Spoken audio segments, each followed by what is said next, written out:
네, 여러분들 교재 458페이지고요. 리더십 이론에 대해서 알아보도록 하겠습니다.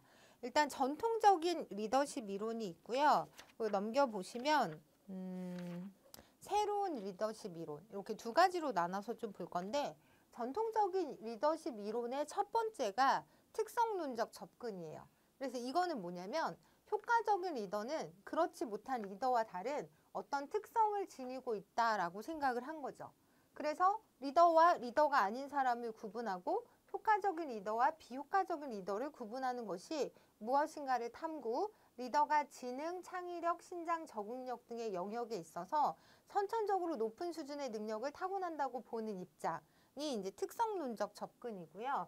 위인들에게서 리더의 자질을 발견하려 했기 때문에 위인론이라고도 부릅니다. 스토그딜, 버드, 젠킨스, 마이어스 등이 요 입장에 있다고 보시면 되는데 우리 젠킨슨 하면 젠킨스 그 환경적인 영향에 의해서 뭐 지능이론, 지능이 달라질 수 있다라고 봤던 분이잖아요. 그 지능이론에도 나왔던 분이긴 한데 어쨌든 그 지능이나 이런 부분이 리더인 경우에는 효과적인 리더일 때는 일반 사람과 다른 부분이 있다라고 특성적으로 특성론적으로 접근한 그런 리더십 이론이 있고요. 그리고 두 번째는 뭐냐면 행동이 다를 것이다 라고 생각을 하는 거죠.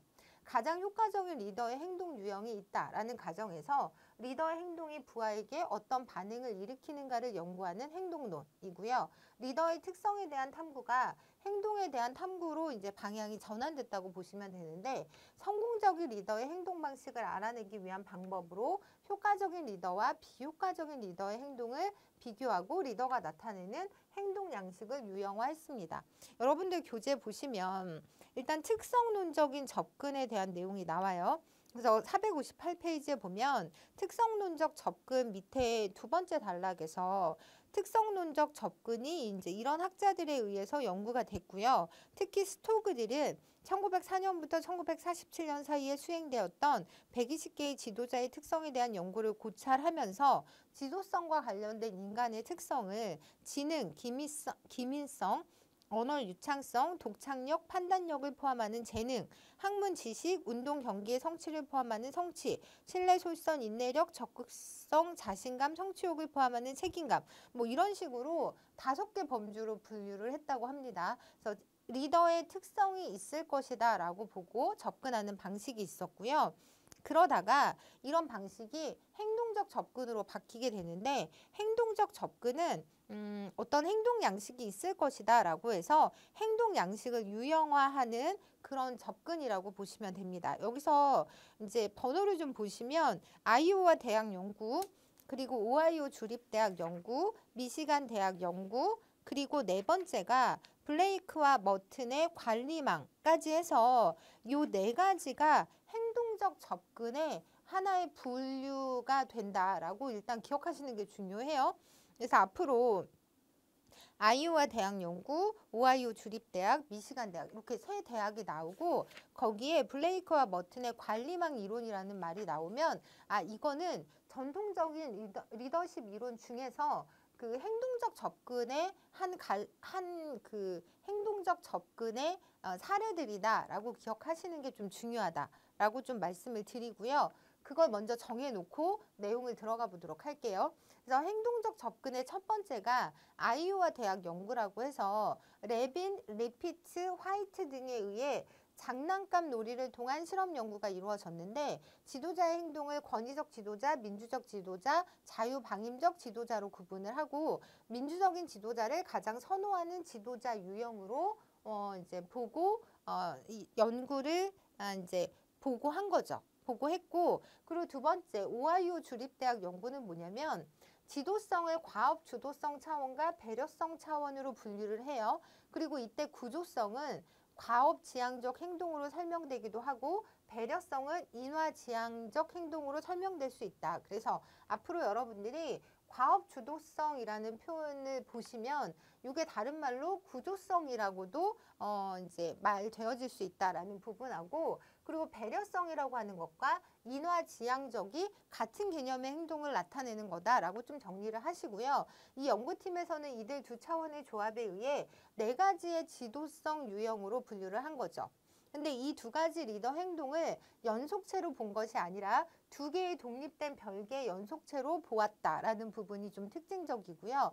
이 연구에서는 이 2차원의 조합에 의해 4가지의 리더십 행동 유형으로 분류를 했는데, 그 내용이 여러분들 교재에 나와 있는 459페이지에 나와 있는 내용이고요. 네, 여기서도 이렇게 제가 올려놨는데 보시면 배려성과 구조주도로 이렇게 나누어서 구조주도성과 배려성 차원에 의한 리더십 행동 유형을 4가지로 분류를 하는 거죠.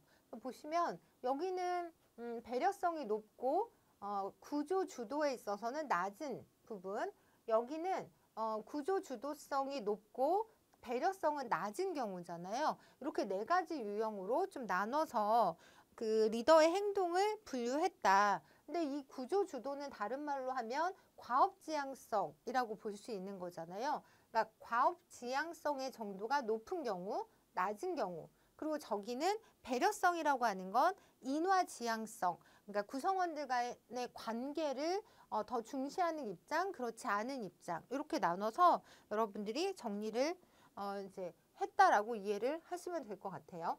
그리고 헬핑과 쿤주는 이러한 리더십 행동을 실증적으로 측정하기 위해서 리더 행동 기술 척도, 보시면 리더 행동 기술 척도, 문항지 이런 걸 개발을 한 거죠.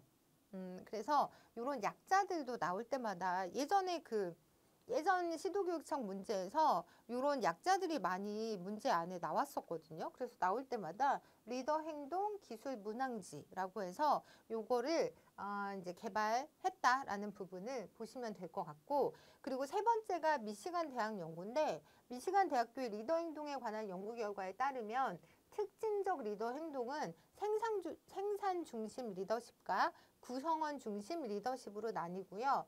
생산 중심 리더십은 수행해야 할 목적과 업무의 과업지향적 측면을 강조하는 거. 그러니까 앞에서 우리가 오하이오 주립대학 연구의 그 구조주도라던가 과업지향적인 그 내용이 여기서는 생산 중심 리더십으로 바뀐 거죠. 그렇게 보시면 되고요. 구성원 중심 리더는 직원들에 대한 관심이 높고 직원들과 우호적인 관계를 형성하며 그들에 대한 신뢰감과 호의, 배려심 등을 내보이고 직원들의 어려움에 관심이 많았으며 직원들과 함께 의사결정을 하고 직원들의 욕구를 충족시키기 위해 노력을 기울이는 이제 그런 경우에 우리가 그런 리더십을 그 구성원 중심 리더십이라고 얘기할 수 있고, 앞에 오하이오 주립대학 연구의 그 용어를 빌리자면 인화지향성이라던가 아니면 배려성의 측면으로 볼 수 있는 거죠. 그래서 연구 결과를 봤더니 효과적인 리더는 직원의 업무 목표와 지침에 대해 세세하게 감독하기보다는 전반적인 감독을 중심으로 하고 업무 수행에 있어서는 직원들의 자율에 맡기고 있다라는 사실을 밝혀주었고요. 또한 리커트는 생산 중심 리더가 있는 부서가 구성원 중심 리더가 있는 부서의 생산성에 비해 성과가 떨어지는 것을 발견했고, 이러한 결과를 바탕으로 리더는 직원들 스스로가 가치 있다고 느끼고 중요한 존재로 생각할 수 있도록 직원들을 신뢰하고 지원해야 한다라고 제시를 한 거죠. 그러니까 이 연구 결과가 2개 다 비슷하게 나온 거예요. 그래서 구성원 중심 리더십이 좀 더 효과가 있었다라고 미시간 대학 연구의 결과가 밝히고 있다라고 하는 부분 기억하시면 되고요. 그리고 4번째 행동적 접근의 하나의 사례로서 블레이크와 머튼의 관리망, 관리격자 이론이라는 게 있는데, 이거는 리더의 행동을 생산에 대한 관심과 인간에 대한 관심이라는 2차원으로 구분을 하고요. 이를 바탕으로 관리격자 또는 관리망 이론을 개발해서 리더십 훈련 프로그램에 적용을 한 거예요. 가장 효과적인 리더는 생산에 대한 관심과 인간에 대한 관심이 모두 높다라는 가정을 하고 있고요. 이 사람들은 리더 성향을 이러한 생산에 대한 관심과 인간에 대한 관심으로 구분을 하고 각각의 관심을 1점에서 9점까지 규정해서 2 관심에 대한 조합을 토대로 리더십 유형을 이렇게 추출을 하죠. 자, 앞으로 이런 표가 나오면 블레이크와 머튼의 관리격자 이론이라고 이해를 하시고, 보시면 여기가 중도형, 그리고 인간에 대한 관심은 높은데 생산에 대한 관심이 좀 적은 경우를 사교형이라고 얘기를 하는 거고, 둘 다 낮은 경우는 태만형이라고 볼 수 있고, 여기 보면 인간에 대한 관심도 높고 생산에 대한 관심도 높은 경우가 팀형, 그리고 요 밑에는 이제 생산에 대한 관심은 높은데 인간에 대한 관심이 낮으면 지시형이면서 권위적이다라고 볼 수 있기 때문에 이런 말들도 한번 보시면 좋을 것 같아요. 네, 그렇게 해서 지금 여러분들 교재 460쪽까지 끝났고, 이제 우리가 상황이론에서 최근에 문제가 많이 출제가 됐었잖아요. 그래서 여러분들이 피들러의 상황 적응적 리더십 모형, 피들러의 리더십 상황 이론하고, 그리고 가장 많이 나오는 네 번째, 허시와 블렌차드의 상황적 리더십 이론, 요 두 가지는 꼭 기억을 하셔야 되고, 나머지 두 개도 언제든지 나올 수 있으니까 좀 체크를 하셔야 되는데, 일단 상황 이론은 뭐냐면 아까까지 뭐 리더의 특성이 다를 것이다, 리더의 행동이 다를 것이다 라는 가정에서 이제는 모든 상황에 적합한 최선의 리더십은 존재하지 않는다 라고 보는 거죠. 그래서 리더의 행동과 부하의 반응, 그리고 상황의 차이에 따른 리더십 효과를 연구했고요. 리더가 수행하는 과업의 성격이나 조직, 구성원의 특성 등에 따라 행동이 달라져야 한다라고 보는, 그러니까 상황적인 요인을 고려해야 된다라고 보는 입장이고요. 그 첫 번째가 피들러의 상황 적응적 리더십 모형이라고 해서, 이 피들러는 리더의 효과성을 리더와 구성원의 관계, 과업 구조, 리더의 지휘 권력을 조합한 상황의 호의성을 통해 설명을 합니다. 그러니까 상황이라는 개념이 들어갔다라는 부분, 그는 가장 싫어하는 동료 척도를 활용을 했는데, 여기 보면 가장 선호하지 않는 동료 척도잖아요. 이거를 만들어요. 그래서 이 점수가 높은 리더는 관계지향적 리더라고 보는 거죠. 그러니까 내가 함께하고 싶지 않은 어떤 그런 동료의 그 동료가 많은 경우에는 아무래도 이 사람은 그 관계지향적 리더라고 볼 수 있는 거잖아요. 그런데 어떤 유형의 그 동료이건 나는 크게 개의치 않아 라고 하는 사람일수록 과업지향적인 리더로 볼 수 있기 때문에 이 척도를 가지고 이렇게 나눈 거죠. 그래서 LPC 점수가 낮은 경우가 과업지향적 리더고, 자기가 함께하기 싫은 사람이 되게 많은 경우에는 관계지향적 리더라고 본 거예요. 그래서 이렇게 나누고 상황의 호의성에 따라 효과적인 리더가 달라진다고 설명을 한 거죠. 그래서 요거를 좀 그래프로 좀 보시자면 이렇게 나타낼 수 있거든요. 그래서 이 그림을 여러분들이 좀 기억하셔야 되는데, 상황의 유리성이라고 해서 이게 호의적이고 비호의적인 경우에 여기 보시면 그 과업지향형 리더는 일단은 LPC 점수가 낮은 경우잖아요. 요 낮은 과업지향형 지도자인 경우는 요 경우 그리고 요 경우가 효과적인 거죠. 그래서 호의적이거나 1, 2, 3 아니면 비호의적인 요 경우가 효과적이다라고 이제 그래프를 해석하시고요. LPC 점수가 높다는 건 그만큼 사람을 좀 가린다는 얘기잖아요. 그 얘기는 관계지향형 지도자에 해당이 되는데, 그 관계지향형 지도자는 요때가 효과적인 거잖아요.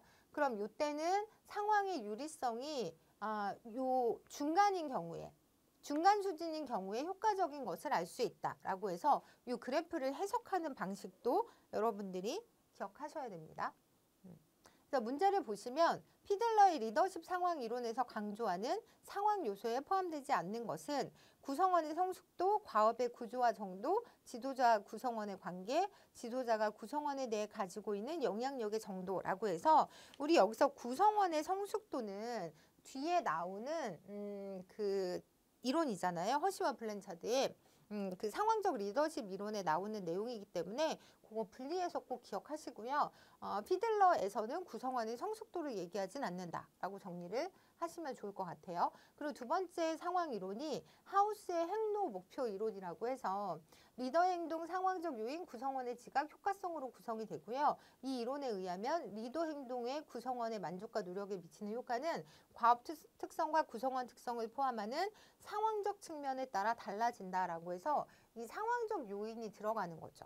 구성원의 특성과 환경 조건이라고 하는 상황적 요인이 전체 효과성에 영향을 미치고 있다라고 하는 부분. 그래서 여러분들이 하우스의 행로 목표 이론 역시 상황 이론에 속한다라고 기억을 하시는 게 제일 중요하고요. 그리고 세 번째가 레딘의 3차원 리더십 모형이라고 해서 얘도 상황 이론인 거죠.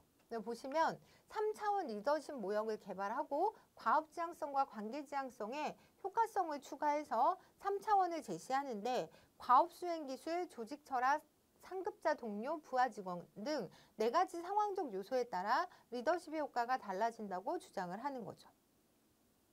그래서 얘를 기본으로 놓고 이 기본 유형이 효과적인 형태로 가면 이렇게 나오고 비효과적일 때는 이런 형태로 나오고 있다. 근데 여기에 상황적인 요소, 상황적인 요인이 영향을 미친다라고 보시면 되고요. 뭐 인화형이 효과적으로 갈 때는 교육자형이 될 거지만 비효과적이면 선교사형으로 이제 나타나고, 그리고 뭐 통합형이 지휘관형으로 효과적으로 나타날 수도 있지만 이런 형태로 나타날 수 있다라고 하는 부분을 그냥 눈으로 보시면 좋을 것 같아요.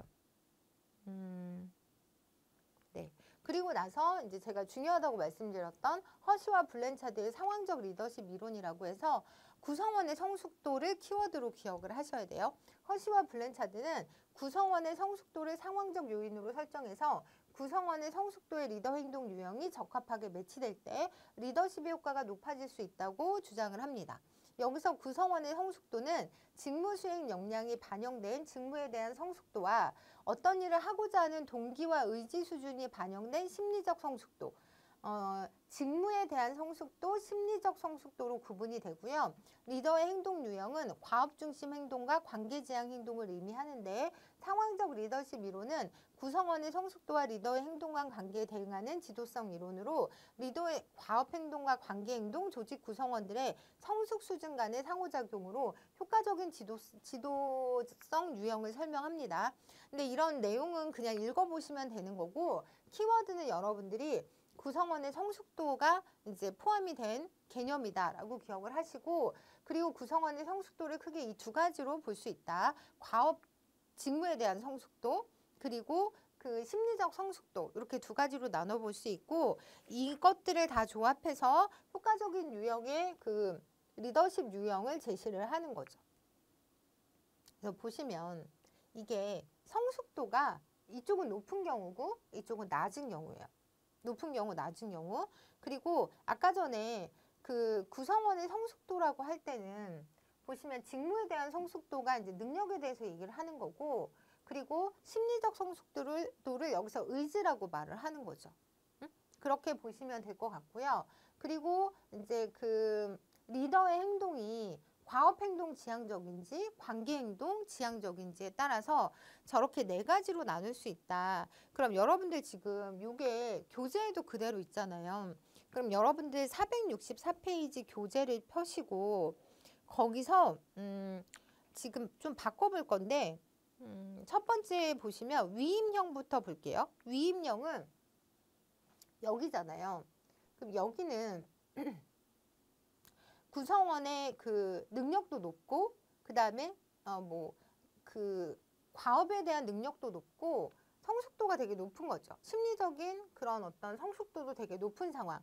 이럴 때 그 위임을 함으로써 그 지도성이, 이때 위임형 지도성이 가장 효과적이다라고 볼 수 있는 거거든요.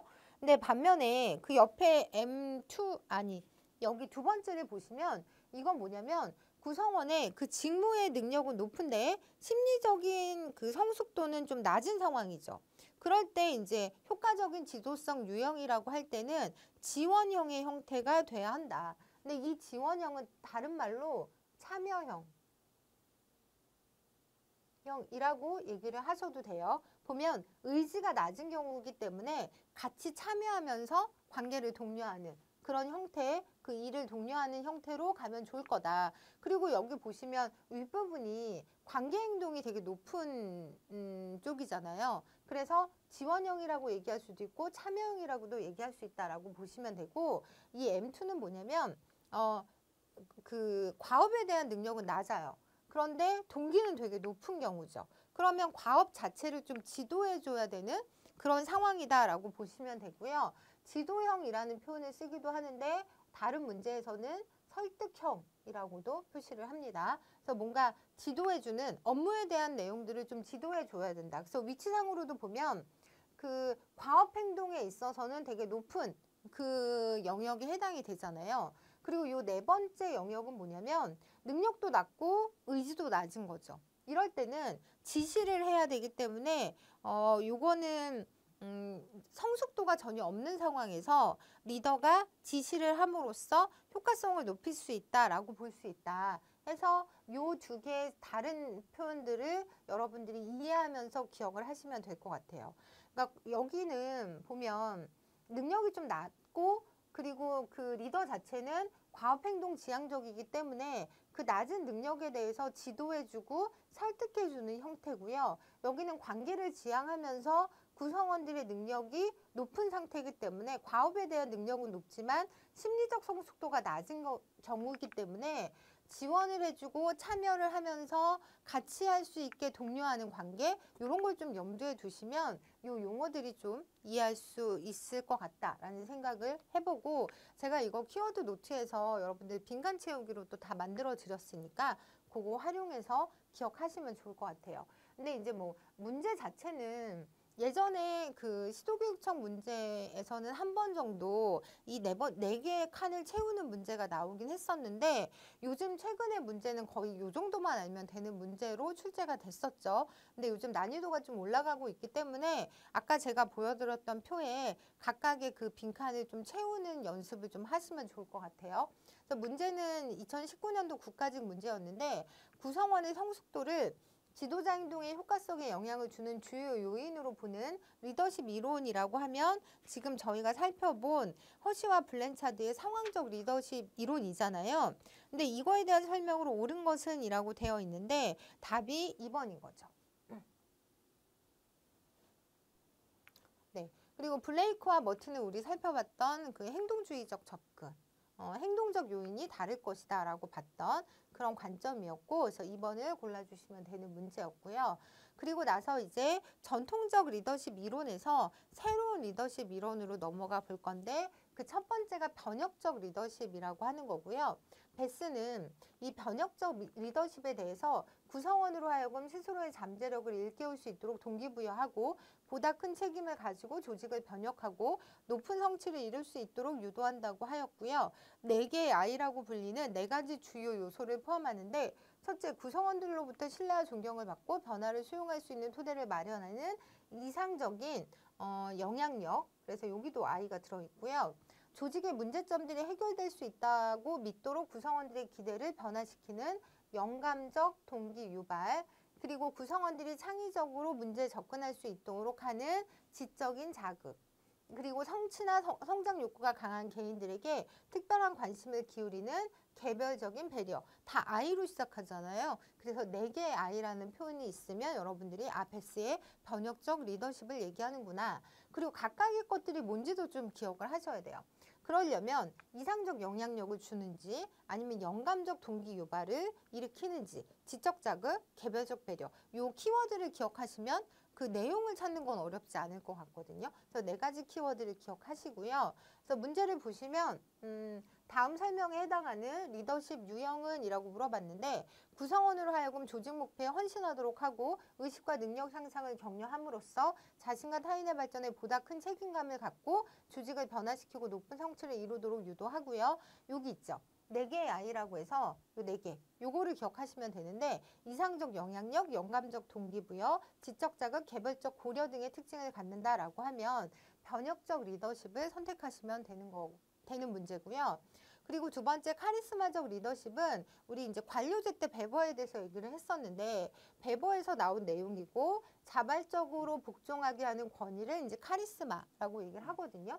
카리스마적 권위가 존재하며 이는 리더의 개인적인 인격과 어떤 특별한 매력이 추종자들을 움직이는 사회적 지배 양식으로 리더십의 요소를 내포한다고 설명한다. 네, 요거는 인격.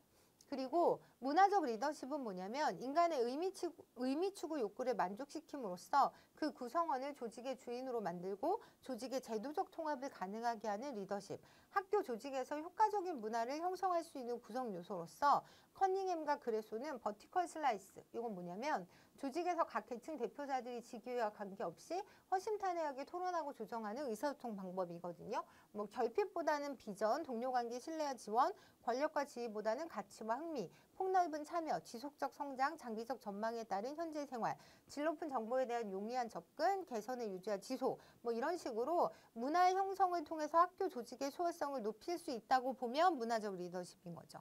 뭐 가치, 문화 이런 것들이 키워드로 나오는 리더십이다라고 생각하시면 되고요.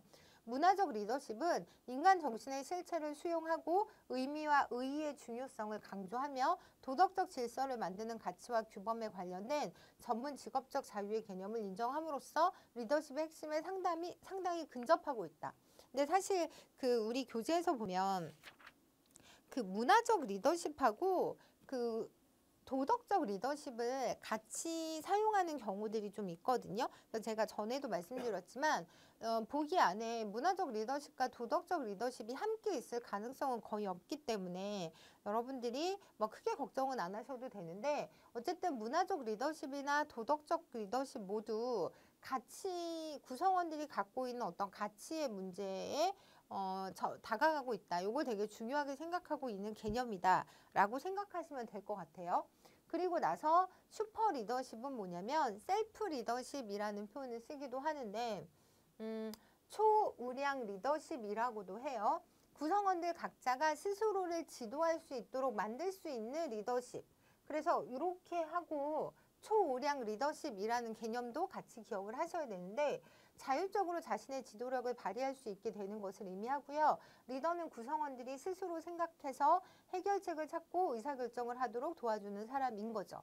그리고 도덕적 리더십은 이번에 시험에 나왔었잖아요. 서지오 바니. 저 되게 여러 번 말씀을 드렸던 내용인데 서지오 바니는 문화의 개념을 통해서 도덕적 리더십을 설명하면서 학교를 도덕적 측면에서의 선의와 관리적 측면에서의 성공이란 두 가지 차원을 조합해서 네 가지 유형으로 구분된다고 이제 얘기를 하죠. 그래서 여기서도 보면 그러니까 문화의 개념을 통해서 도덕적 리더십이 이제 설명이 되는 부분이 있어서 두 개가 거의 같은 개념이다라고 보셔도 될 것 같아요. 그래서 이 서지오 바니가 얘기했던 그 한쪽은 선의 그리고 한쪽은 성공이라고 해서 네 가지 유형으로 구분을 시키는데 1번 유형은 도덕적인 학교. 교직원들이 선의에 의해서 동기가 유발되고 목표 성취는 성공적이지 못하지만 선의에 기초한 교장 리더십을 교직원들이 이해하게 되면 성공 가능성이 되게 높은 여기는 이제 잠재적으로 좀 긍정적인 부분이 있다고 보는 거죠.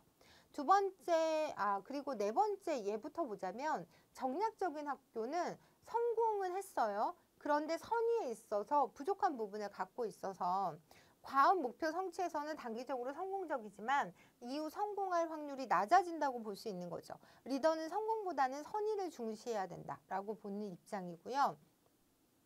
서지오 바니는 선의를 중시하는 유형의 학교를 만들 수 있는 전략 중 하나로 공동체성을 강조하고 공동체가 주는 구성원의 자발적 동기부여와 헌신성을 담보할 수 있기 때문에 이제 그걸 강조를 했고요. 선의를 강조하는 도덕적 리더십은 교육적 본질에 가장 근접한 개념이다 라고 해서 이 내용이 이번에 시험에 나왔잖아요. 그래서 시도교육청 문제 예전에 한번 예전 시도교육청 문제에서도 나왔던 적이 있었던 내용이에요. 그러니까 최근에는 안 나왔었지만 전에 나왔던 내용인데 다음은 서지오 바니의 도덕적 지도성 이론에 따라 분류한 네 가지 학교 유형이다. 가해당하는 것은 이라고 해서 여기를 물어보고 있는데 사실 이건 여러분들이 내용을 모르셨다고 하더라도 성공에 있어서는 성공은 했잖아요. 성공은 했는데 선의라고 하는 부분이 이제 낮은 부분이기 때문에 도덕적인 학교 아니라고 말씀드렸고 도덕적이지 않고 비효과적이진 않죠. 성공은 했기 때문에. 그래서 2번 정략적인 학교. 저 개념이 좀 이상하게 느껴져서 정략적인가? 라는 얘기를 아예 못 보셨으면 좀 헷갈리셨을 수도 있었겠지만 어쨌든 2번을 물어보는 문제였다. 그래서 이 네 가지 영역을 여러분들이 너무 쉬운 내용이잖아요. 그러니까 읽고 정리하시면 될 것 같다. 라는 말씀을 드리고요. 그리고 요거는 지도성에 대한 중앙 집권적 사고를 부정하고 학교 구성원 모두가 공동의 지도성을 실행하면서 학교 조직의 효과성을 극대화하는 것을 목표로 한다. 학교 조직이 크고 업무가 복잡하므로 조직 내 다양한 자원을 적극 활용하는 것을 강조한다. 이것도 2023년도 국가직 문제 지도성 관련해서 물어보고 있는 문제인데 사실 교재에서 직접적으로 다루진 않았지만 우리가 이제 번역적 상황적 지도성에 대해서는 했잖아요. 그래서 그 내용에 대한 키워드들이 안 들어있기 때문에 얘는 아니고 그리고 내용을 보시면 중앙 집권적 사고를 부정한다라고 했기 때문에 분산적 지도성을 여러분들이 고르셨으면 되는 문제. 거래적 지도성이라는 건 뭐 대가 관계가 발생하는 교환적 지도성을 얘기하는 내용이잖아요. 그래서 우리가 속어법으로도 분산적 지도성을 선택할 수 있었으면 내용을 보더라도 공동의 지도성, 중앙 집권적 사고를 부정한다 라는 내용을 키워드로 여러분들이 분산적 지도성을 정리하시면 될 것 같아요. 그리고 나서 이제 우리 동기이론으로 넘어갈 건데 여러분들 교재로 보면 468페이지 내용이고요. 동기이론은 크게 내용이론, 과정이론으로 구분을 할 수 있어요. 그래서 제가 언제나 말씀드리는 것처럼 내용보다 중요한 게 틀이다라고 말씀을 드리고 동기이론을 크게 내용이론과 과정이론으로 나눈다라고 하는 게 제일 중요하다라고 말씀을 드렸고요. 내용은 구체적인 요소에 집중을 하는 거죠.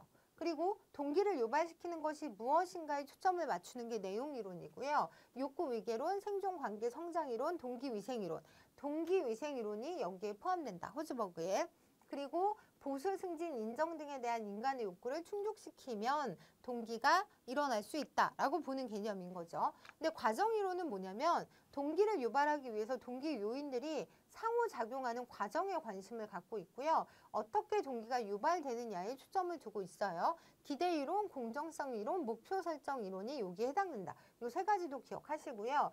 작업 투입, 성취 욕구, 보상에 대한 인식을 명확히 하는 것이 여기에 해당이 됩니다. 첫 번째 동기의 내용이론 보시면 매슬로우의 욕구계층 이론이라고 해서 이게 가장 대표적인 동기의 내용이론이라고 볼 수 있는 거잖아요. 인간은 항상 무엇인가를 필요로 하는 결핍의 존재고 인간은 충족되지 못한 어떤 욕구를 충족시키기 위해서 동기가 유발된다라고 보는 거죠. 그래서 이게 매슬로우의 욕구계층 이론이고 이런 욕구들을 충족시키기 위해서 우리의 그 동기가 유발된다라고 보는 관점이고요. 5단계로 생리적 욕구, 안정 욕구, 소속과 애정 욕구, 존경, 자아실현의 욕구로 나눠볼 수 있는 거죠. 근데 이 5가지를 나중에는 이제 7가지로 확장시키기도 합니다. 그래서 보시면 이렇게 늘리기도 하는데 이것과 이제 앞에 우리가 봤던 매슬로우의 욕구 위계를 7가지 단계로 늘려놓고 거기에 알더퍼의 ERG 이론을 좀 연결을 시키면 존재 욕구, 관계 욕구, 성장 욕구 이런 욕구들을 채우기 위해서 우리의 동기가 발생한다고 보는 동기 이론의 내용 이론인 거죠. 그래서 이 두 이론의 좀 차이를 좀 보자면 매슬로우의 욕구 위계는 그 하위 단계 욕구가 충족되지 않으면 상위 단계 욕구가 발생할 수 없다고 보는 반면에 알더퍼의 ERG 이론은 3가지 욕구가 동시에 나타날 수도 있고 하위 단계 욕구가 충족되지 않아도 상위 단계의 욕구가 발생할 수 있다라는 장점을 갖고 있다. 장점이 아니라 그런 특징을 갖고 있다는 거죠. 그렇게 주장이 되고 있다라는 부분. 그리고 세 번째 내용이론 중에 정말 많이 출제가 되고 있는 허즈버그의 동기위생이론. 이건 여러분들이 꼭 기억을 하셔야 되는데 만족과 불만족을 연속선상의 양극에 위치하는 반대 개념으로 보아오던 종래의 관점과는 다르게 이게 아니라는 거죠. 만족과 불만족은 서로 독립된 별개의 차원이다 라고 보는 게 가장 핵심적인 키워드고요. 각 차원에 작용하는 요인 역시 별개로 존재한다고 보는 거죠. 그러니까 무슨 얘기냐면 만족의 반대가 불만족이 아니고 그냥 만족의 반대는 만족이 없는 상태. 무만족이고요. 불만족의 반대가 만족이 아니라 그냥 불만이 없는 상태라는 거죠. 그래서 이걸 기초로 허즈버그는 직무 만족을 가져다주는 내용으로 밝혀진 요인들을 동기 요인 또는 만족 요인이라고 부르고 여기가 이제 동기 요인이면서 만족 요인이고요. 그리고 이쪽이 불만족을 가져다 주는 것으로 밝혀진 내용들이면서 위생 요인, 불만족 요인인 거죠. 그렇다고 얘가 충족이 됐다고 해서 바로 만족이나 동기 요인으로 넘어가는 건 아니다. 이게 이제 핵심적인 내용이에요. 그래서 보시면 만족 요인이나 동기 요인은 성취감, 안정감, 도전감, 책임감, 성장과 발전, 일 자체. 뭔가 좀 내재적인 동기랑 좀 닮아 있잖아요. 근데 위생 요인은 우리가 이제 동기 위생 이론이라고 할 때는 이 위생이라는 게 어떻게 보면 환경을 두고 하는 얘기잖아요. 그래서 환경이 위생적이어야 된다라는 표현을 쓰는 것처럼 그런 어떤 환경적인 측면을 가지고 얘기할 때 위생 요인이라는 표현을 쓰고요. 얘는 이제 불만족 요인인 거죠. 이런 것들이 안 됐을 때 불만족이 생기는 거지 얘가 잘 됐다고 해서 바로 동기 요인이나 만족 요인으로 넘어가는 건 아니다 라는 걸 기억하는 게 되게 중요하고요. 요거를 좀 설명드리자면 동기 요인은 이러한 요인이 충족되지 않아도 불만은 없지만 일단 충족하게 되면 직무 만족에 적극적인 영향을 줄 수 있고 일에 대한 긍정적인 태도를 유도할 수 있고 동기 요인은 주로 직무 내재적인 성격을 지니고 있다라고 보시면 되고요. 위생 요인은 그것의 충족이 단지 직무에 대한 불만족의 감소만을 가져오는 거지 이게 직무 만족으로 이어지진 않는다. 이게 되게 중요한 내용입니다. 그래서 지금까지 살펴본 동기의 내용 이론을 이렇게 쭉 늘어놓고 보면 이제 매슬로우의 욕구가칭 이론이 있고요. 알더퍼의 ERG 욕구, ERG 이론이 있고 그리고 거기에 허즈버그의 동기 요인, 위생 요인. 밑에 부분이 이제 위생 요인에 해당되는 거고 윗부분이 동기 요인, 만족 요인에 해당된다라고 해서 위로 갈수록 내재적 동기의 성격을 갖고 있고 좀 더 고차적이다라고 하는 이 표를 눈으로 보시면서 익혀두시면 좋을 것 같아요. 그래서 문제 보시면 21년도 국가직 문제였는데 다음과 가장 관계 깊은 이론이라고 물어보고 있는데 여기가 제일 중요하죠. 직무 만족과 직무 불만족은 서로 독립된 별개의 차원, 서로 독립된 별개의 차원이고요. 각 차원에 작용하는 요인 역시 별개이고 직무 만족을 가져다 주는 요인에는 성취 책임감 등이 있고요. 충족되지 않으면 직무 불만족을 가져오는 요인에는 대인관계, 근무 조건 등이 있다라고 해서 허즈버그의 동기 위생 이론을 선택하면 되는 문제였고요. 23년도 국가직 문제도 보시면 이제 여기서는 동기 위생 이론의 내용을 좀 물어보고 있잖아요. 허즈버그는 직무 불만족을 야기하는 근무 조건, 직업 안정성, 보수 등을 위생 요인이라고 봤죠. 그리고 맥그리거는 적절하게 동기부여가 되면 누구나 자율적으로 창의적으로 행동한다는 관점을 Y 이론이라고 얘기를 합니다. 그래서 이 문제는 일단 4번인데 우리 맥그리거 얘기는 좀 뒤에 가서 볼게요. 허즈버그의 동기위생 이론에서 교사의 직무 만족을 가져다주는 동기 요인에 해당하는 것만을 모두 고르시오라고 해서 가르치는 일 자체 발전감, 그래서 디귿하고 리을을 선택하시면 되는 문제였고요. 이렇게 문제가 많이 나왔기 때문에 여러분들이 꼭 기억을 잘 정리를 해두셔야 됩니다. 그래서 맥그리거의 XY 이론은 뭐냐면 인간을 X 이론적 관점으로 볼 수도 있고 Y 이론적 관점으로 볼 수도 있다 이런 거죠. 그래서 일하기 싫어하며 가능하면 일하는 것을 피한다. 일하는 것을 싫어한다. 뭐 이런 게 X 이론적 관점이고요. 그리고 이런 경우에는 생리적 욕구나 안정 욕구에 의해서 동기부여가 가능해지고 엄격하게 통제하고 보다 철저하게 감독하는 이런 것들이 이제 요구가 되겠죠. 인간을 이런 관점으로 본다면. 근데 Y 이론적 관점은 일하는 것을 놀이나 휴식과 동일한 것으로 보고 조직의 목표에 관여하는 경우에 자기 지향과 자기 통제를 행하고 책임을 수용하고 그리고 훌륭한 의사결정의 능력은 모든 사람들이 가지고 있다라고 보는 입장. 이게 이제 Y 이론적 관점인데 이 관점을 토대로 볼 때는 의사결정 책임 도전적인 직무의 종업원들을 참여시키는 것이 직무 용기를 극대화시킬 수 있고 조직 목표를 달성하는데 경영자가 지원자적인 역할을 수행하고요. 인간의 동기는 고차 욕구를 충족시켜야 동기부여가 된다고 보는 그런 입장이 나오겠죠. 그래서 맥그리거의 XY 이론이라고 하는 건 그 교재 472페이지에도 나와 있는데 저차원 욕구, X이론에서는 저차원 욕구가 인간을 지배하고 그리고 Y이론은 고차원 욕구가 개인을 지배한다고 가정을 하죠. 그래서 여기 어떻게 보느냐에 따라서 거기에 맞는 그 지도 그 관리의 방식들이 좀 달라진다라고 보는데 거기 472페이지의 마지막 페이지를 좀 볼게요. 그래서 맥그리거 자신은 Y이론의 가정이 X이론의 가정보다 타당하다고 믿었어요. 따라서 그는 의사결정 책임 뭐 이럴 때 그 종업원들을 참여시키는 것이 직무 동기를 극대화시킨다고 주장을 했습니다. 그리고 Y이론에 따르면 인간의 동기는 대체로 저차원 수준의 욕구를 만족하고 있기 때문에 고차 욕구를 충족시켜야만 동기부여가 된다고 보고, 따라서 경영자는 종업원들의 고차 욕구를 충족시키는 방법을 모색해야 한다라고 얘기를 한 거죠. 그래서 인간을 어떻게 볼 것인가에 따라서 X이론과 Y이론으로 볼 수 있고, 거기에 따라서 관리하는, 통제하는 방식, 이런 것들이 종업원을 대하는 방식이 달라져야 된다라고 보는 게 맥그리거의 XY 이론이다라고 정리를 하시면 될 것 같아요. 그리고 아지리스의 성숙 미성숙 이론이라고 해서 사실 얘가 시험에 나온 적은 없지만 그 임용 시험에서는 나온 적이 있어서 여러분들이 좀 적어도 아지리스의 성숙 미성숙 이론이라는 게 뭔지 정도만 알고 가시면 될 것 같은데, 작업 현장 내에서 관리 방식이 인간 성정에 어떤 영향을 미치는가에 관해서 연구를 했고요. 근데 연구의 결론이 뭐냐면, 구성원을 미성숙에 묶어두지 않고 성숙으로 향한 길을 마련해 주어서 책임을 많이 부여하고 신의와 존경을 바탕으로 하고 직무를 단조롭게 하는 분업을 지향함으로써 각자가 성숙한 인간임을 인정할 때 조직의 효과성이 높아진다라고 이제 결론이 난 거죠. 그래서 이건 어떻게 보면 Y 이론과 좀 유사하잖아요. 그런 측면에서 여러분들이 이해를 하시면 될 것 같고요. 그리고 구성원이 창의성, 자율성 등을 발휘할 수 있도록 조직을 운영함으로써 개인의 성숙을 도와야 한다라는 입장이에요. 그리고 조직 풍토와 개인의 발전과의 관계를 중시하는 입장이다 정도만 기억하시면 될 것 같아요.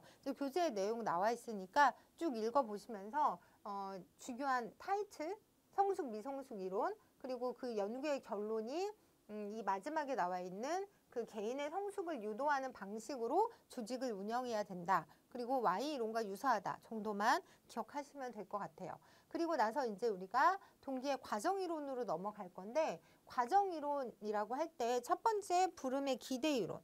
근데 여러분들 473페이지 거기 내용을 보시면 과정 이론은 인간의 동기가 어떠한 과정을 거쳐 이루어지는가에 초점을 두고 있고요. 동기와 과정에서 발생하는 여러 변수와 이들 변수들 간의 상호작용을 규명하는 데 관심이 있어요. 그리고 첫 번째 기대 이론, 부름의 기대 이론이라고 하는데, 기대 이론은 동기와 과정에서 개인의 지각의 중요성을 강조하는 입장이에요. 그래서 개인은 사고와 이성을 지닌 존재로 자신의 행동의 결과가 가져다주는 보상에 대한 기대와 가치를 주관적으로 평가해서 행동을 선택한다고 보는 거죠. 따라서 동기란 여러 자발적인 행위들 가운데에서 개인의 선택을 지배하는 과정으로 정의가 됩니다. 이 표현이 문제 나왔던 적이 있어서 여러분들이 좀 입에 붙여두시면 좋을 것 같고요. 그리고 기대 이론은 다음에 4가지 과정을 기반으로 하는데, 요거는 여러분들이 읽어보시면 될 것 같아요. 그리고 나서 이제 이 내용을 볼 건데, 기대 이론은 성과, 기대, 수단성, 유인가의 4가지 요소로 구성이 됩니다. 그래서 일단 성과라고 보는 건 뭐냐면 1차 수준의 결과를 우리가 성과라고 해요. 그리고 이제 노력을 했을 때 어떤 성과가 나올 것이다 라고 하는 걸 기대감이라고 하거든요. 그래서 가능성 또는 주관적 확률에 대한 믿음이라고 볼 수도 있는데, 이게 이제 기대고, 그리고 1차 수준의 결과가 나왔단 말이에요. 뭐 교사가 어떤 기대를 가지고 학생들을 이제 지도를 했더니 이제 높은 성취라고 하는 결과가 나온 거예요. 그래서 얘를 가지고 이를 통해서 내가 2차 수준의 결과로 나의 교수 능력을 인정받겠구나라고 생각하는, 그게 하나의 보상이 되는 건데, 이 보상에 요 중간에 수단성이라는 게 들어가거든요. 그래서 이 성과를 통해서 보상으로 연결되는 요 사이의 수단성, 특정 결과나 보상의 매력, 개인이 갖는 선호를 얘기한다고 보시면 되고요. 이 1차 수준의 성과가 2차 수준인 보상을 가져온다고 믿는 정도를 우리가 수단성이라고 얘기를 하는 거죠. 그리고 나서 이 특정 결과나 보상의 매력, 개인이 갖는 선호를 우리가 이거를 유인가라고 하는데, 이 얘네들을 보면 이런 거죠. 내 노력의 결과로 받게 될 보상이 나에게 얼마나 가치가 있는가, 혹은 내가 얼마나 그걸 좋아하겠는가, 이런 것들이 유인가가 되는 거잖아요. 그래서 기대, 수단성, 유인가, 성과 이런 4가지 요소로 이루어지는 게 부름의 기대 이론이다. 그리고 그것보다 더 중요한 건 동기의 과정 이론이다 라고 하는 부분을 꼭 기억하시고요. 기대 이론에 따르면 동기의 강도는 기대, 수단성, 유인가가 모두 높을 때 높아지겠죠. 기대, 수단성, 유인가 이게 모두 높을 때 높아지겠죠. 그렇게 이해를 하시면 되고요. 다음 설명에 해당하는 동기 이론은? 이라고 물어보고 있는데 동기 행동이 유발되는 과정에 초점을 맞춘다. 과정에 초점을 맞춘다 했으니까 요거 2개는 여러분들이 지우고 가셔야 된다는 거죠. 그래 놓고 2개를 남겨놓고 유인가, 성과기대, 보상기대의 3가지 기본 요소를 토대로 이론적 틀을 구축하였다라고 하니까 물론 여기 유인가, 성과기대 그리고 수단성이 좀 빠져 있긴 하지만 어쨌든 유인가와 성과기대, 보상기대잖아요. 그러니까 이걸 토대로 이론적 틀을 구축했다고 하니까 공정성 이론은 이제 뒤에서 사회적 비교 이론이라는 키워드가 들어가야 되기 때문에 답은 1번이었고 개인의 가치와 태도는 역할기대, 학교 문화와 같은 요소와 상호작용하고 행동에 영향을 미친다고 가정하는 입장이다라고 이해하시면 될 것 같아요. 그리고 이제 공정성 이론이라고 하는 건 제가 아까 말씀드린 것처럼 가장 중요한 키워드가 사회적 비교예요. 사회적 비교라는 표현이 꼭 들어가야 우리가 이제 아담스의 공정성 이론이라는 표현을 쓰는데 한 개인이 타인에 비해 얼마나 공정한 대우를 받고 있다고 느끼는가에 초점을 둔 이론이고요. 조직에서 구성원의 노력과 직무 만족은 자신의 업무 상황에 대한 지각된 공정성에 의해서 결정된다. 그러니까 사회적 비교 이론이다. 요거를 꼭 기억하시고요. 그 다음에 이따가 문제 같이 볼게요. 목표 설정 이론은 뭐냐면 로크와 그 외 여러 학자들에 의해 정립된 목표 설정 이론은 목표를 달성하려는 의도가 개인의 동기를 일으키고 과업 수행을 높이는 주요한 동인이 된다는 가정에 기반을 합니다. 사람의 행동은 유목적적이고 목표와 의도에 의해 통제된다는 것인데 목표의 설정이 사람의 행동에 미치는 긍정적인 효과로는 첫째로 목표가 제시하는 과업에 대한 집중력을 높이고 둘째로 목표하는 활동에 대한 노력과 지속성을 증진시키고 셋째로 구체적인 과업 수행 방법을 개발하도록 함으로써 과업의 수행력을 높일 거 아니에요. 그래서 목표가 미치는 긍정적인 그런 어떤 효과를 통해서 동기가 발생한다라고 보는 게 목표 설정 이론인 거죠. 스티어스는 좋은 과업 목표의 속성을 다음과 같이 정리했는데 목표는 구체적이어야 되고요. 수행하는 사람들이 도달하기 약간 어려우면서 실행 가능성이 있어야 되고 구성원들이 받아들일 수 있어야 하고 과업 수행 과정에서 피드백이 필요하다. 뭐 이런 좋은 목표의 특징도 얘기를 했으니까 이 부분도 한번 보시면 좋을 것 같고요. 그리고 이제 문제를 보시면 어느 동기이론에 관한 설명인가 라고 했는데 이제 교재에도 있는 내용인데 내용을 보시면 여기 그러니까 이 A 교사가 B 교사와 자기를 비교하는 거잖아요. 그래서 자신의 노력에 대한 성과의 비율과 타인의 노력에 대한 성과의 비율을 비교해서 같지 않다고 느낄 경우에 원래의 동기를 변화시키게 된다. 해서 이렇게 나오면 여러분들이 공정성 이론, 사회적 비교 이론이라고 연결을 지어서 이해를 하시면 될 것 같고요. 그리고 나서 이제 목표 관리 기법이라고 하는 걸 좀 볼 건데 이건 뭐냐면 그러니까 목표 설정 이론의 한 갈래로 목표 관리 기법이라고 해서 기업에서 많이 사용하는 방식이에요. 그래서 여러분들이 그 교재 477페이지 그 마지막 단락에 이 내용이 있거든요. 그래서 목표 설정 이론을 실제 조직 경영에 적용하는 현대적인 기법이다. 관리자들이 협조해서 그들의 공동 목표를 명확히 하고 예상되는 결과의 측면에서 책임 한계를 규정하며 이것을 조직의 운영 지침으로 활용하고 그에 따라 조직 구성원의 업적을 평가하는 과정이다 라고 보시면 돼요. 그래서 여러분들이 기억하셔야 되는 건 목표 설정 이론을 그 실제 조직 경영에 적용하는 하나의 방식으로 우리가 목표 관리 기법을 들 수 있다라고 생각하시면 되는 거죠. 나머지 부분은 교재에도 있기 때문에 읽어보시면 좋을 것 같아요. 그래서 문제를 보시면 이게 교사의 동기과정 이론에 대한 설명을 옳은 것은 그래서 여기 안 나와 있지만 2021년도 지방직 문제, 시도교육청 문제고요. 여러분들 교재 477페이지에 나와 있는 내용이에요. 그러면 여기 지금 3번 빼고는 다 틀린 내용이거든요. 그래서 나머지를 제가 아예 그냥 바꿔서 드리면 이렇게 되는 거죠. 동기위생 이론이 직무에서 만족을 주는 요인과 불만족을 주는 요인을 독립된 별개 차원으로 보는 거고, 그리고 성과 만족 이론이에요.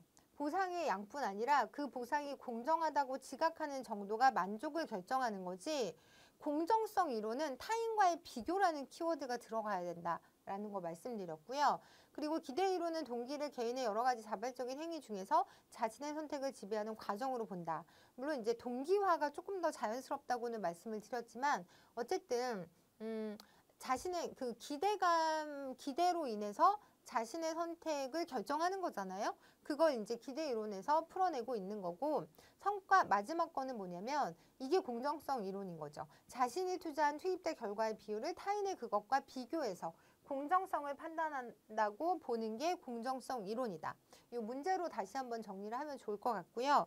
그리고 방금 우리가 살펴본 목표관리 기법의 절차를 다음과 같이 4단계로 구분할 때 가로에 들어갈 내용을 이제 선택하라고 했는데, 일단 목표관리 기법이 목표 설정 이론에서 온 것이고, 첫 번째로 전체 교육 목적을 명확하게 개발을 합니다. 직위별로 성취해야 할 목표를 정해요. 그리고 서로 다른 목표들을 전체 목적에 따라 조정하고 통합을 합니다. 그리고 마지막 단계가 뭐냐면 성과 및 결과를 측정할 수 있는 방법까지 개발함으로써 전체적인 MBO 과정의 절차를 여러분들이 기억하시면 될 것 같아요.